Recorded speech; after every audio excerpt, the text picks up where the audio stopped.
नमस्कार साथीहरु, म तपाईहरुलाई Oppo A83 को एमसीबी चेन्ज गरेर देखाउन लागिरहेको छु। A83 Oppo A83 को चाहिँ एलसीडी तपाईलाई चेन्ज गरेर देखाउन गइरहेको छु। हेर्नुस्, त्यसको लागि हामी स्क्रिन फुटेको छ, यो बाहिर ग्लास फुटिसकेको छ, तर हामी स्क्रिन नै चेन्ज गरेर देखाउँछौं।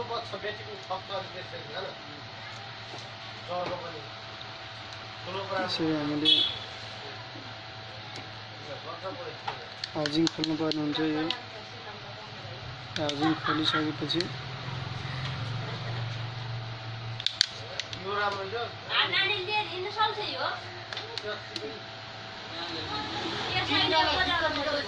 त्यसरी यहाँबाट चाहिँ हामीले यो फोल्ड गर्नुपर्ने हुन्छ। गरिसकेपछि यसको यो हाउजिङ खोल्छ, देख्नु होला। Oppo A83 हो यो। यसको डिस्प्ले चेन्ज गर्न गइरहेको छौँ हामी।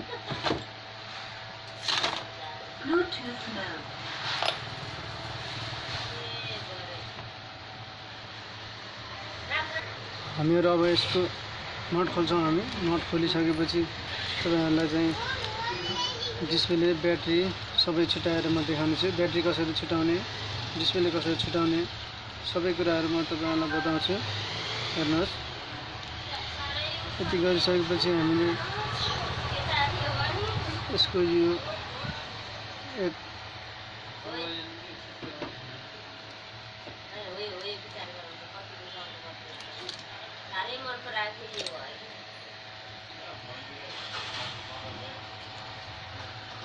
यसको यो हाउजिङ खोल्नुपर्ने हुन्छ। यसको प्लास्टिक स्टिलो छ, यसको यसरी हामी फोल्ड गरेर यो यसो झिकिन्छ। झिकिसकेपछि तपाईहरुको लागि यो सुरुमा हामी ब्याट्री छुटाउनु पर्ने हुन्छ। ब्याट्री छुटाइसकेपछि यो ब्याट्री काउन्नेको लिए यो एउटा ठाउँ छ। यसको लागि हामीले यसरी तानिसकेपछि ब्याट्री आउँछ। देख्नुहोस्, ब्याट्री आएको छ। यो ब्याट्री छुटाउनको लागि हो। यो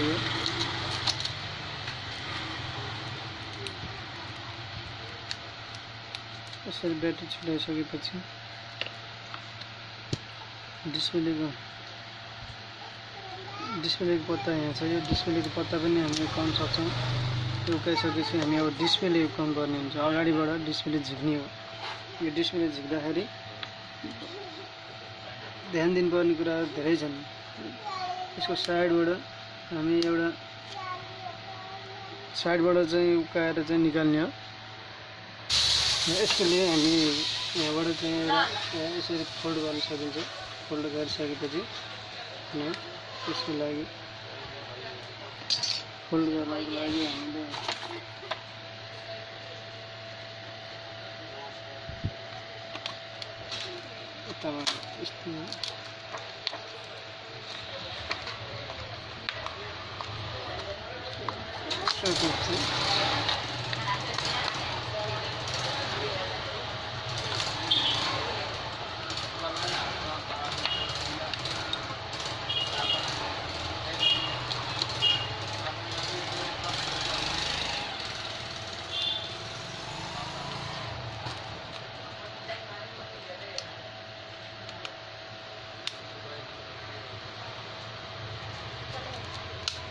यसको लागि हामी यस्तो हुन्छ। देख्नुहोस्, यति गरिसकेपछि यो फोल्ड आउँछ। यसको यो बिट चाहिँ बहुत ध्यान दिनुपर्ने कुरा चाहिँ यसको बिट छ। यो बिटमा चाहिँ यसको बिटमा बहुत धेरै ध्यान दिनुपर्ने हुन्छ। यस्तो पनि यहाँ हामीले अर्को डिस्प्ले चेन्ज गर्दाखेरि सिसाका कणहरू हुन सक्छ। कणहरू चाहिँ नयाँ डिस्प्ले पनि बिग्रिन सक्छ। त्यसो हुँदाखेरि राम्रोसँग सफाइ गर्न सक्नुहुन्छ।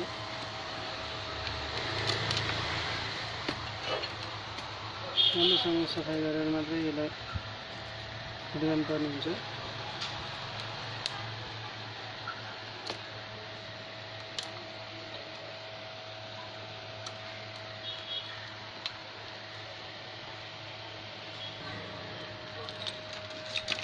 यसको बिट राम्रोसँग साफ गर्नुपर्ने हुन्छ। यहाँ सिसाको कलरलाई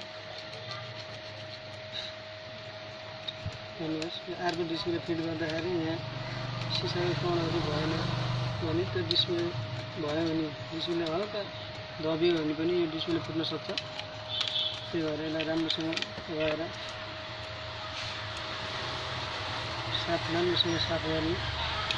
राम्रोसँग साफ गरिसकेपछि सानो बिट छ, धेरै सानो बिट छ। सानो बिटमा चाहिँ हामीले यो साफ गरेर गम लगाउने हो।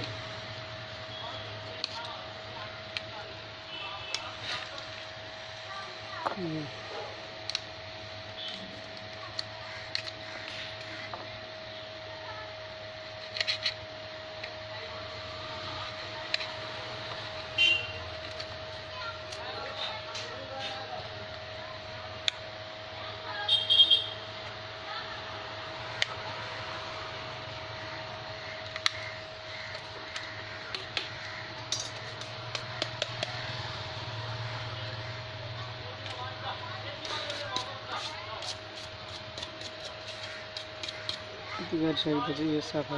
हेर्नुहोस्, यो डिस्प्ले यस्तो गरी फुटेको डिस्प्लेलाई हामी यसरी निकालेर यसलाई बाहिर राखेर यसमा एउटा नयाँ डिस्प्ले फिट गर्न गइरहेका छौँ।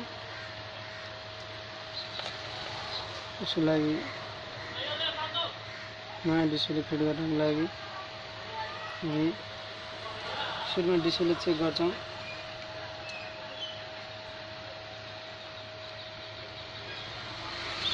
डिस्प्ले चेक गरेर मात्रै हामी डिस्प्ले फिट गर्नुपर्ने हुन्छ। तपाईँहरू पनि यो कुरामा ध्यान दिनु होला। यति गरिसकेपछि यो डिस्प्लेलाई अन गर्ने। डिस्प्ले देखाइसकेछ। डिस्प्ले देखाइसकेपछि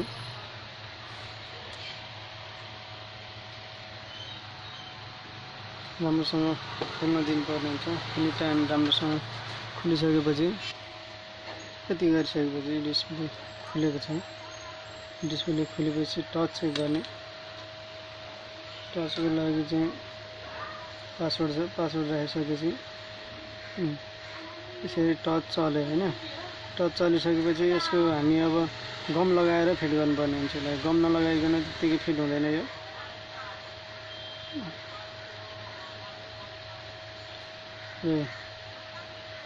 चलेको छ, ठिक छ। यसलाई अब गम लगाएर फिट गरौँ। यसको मजाले गम लगाउँदैछु म। हेर्नुहोस्, यो गम हो। यसको गमको लागि चाहिँ हामी यसरी गम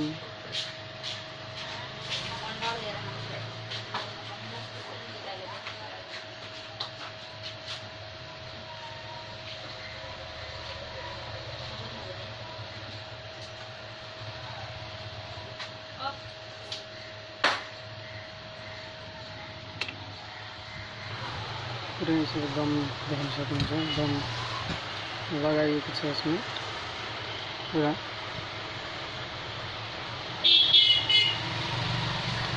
गम लगाइसकेपछि अब यो डिस्प्लेको sticker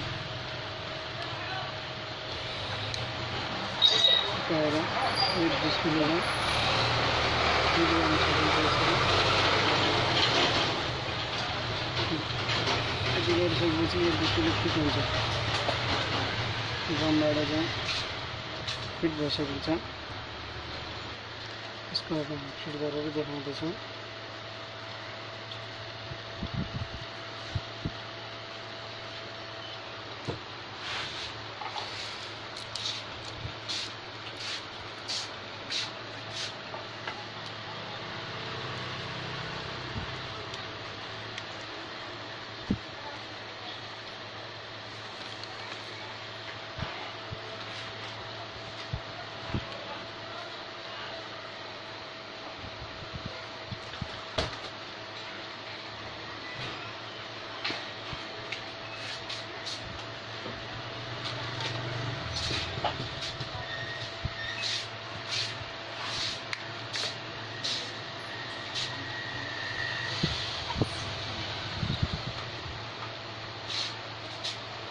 Oppo A83 display repair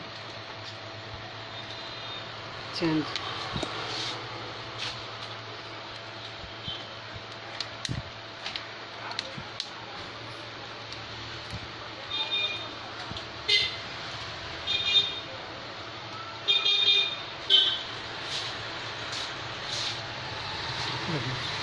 साथीहरु यस्तै नयाँ भिडियो र जानकारीको लागि हाम्रो च्यानल मोबाइल रिपेयरलाई लाइक सब्स्क्राइब कमेन्ट शेयर गर्न नभुल्नुहोला। धन्यवाद। Thank you.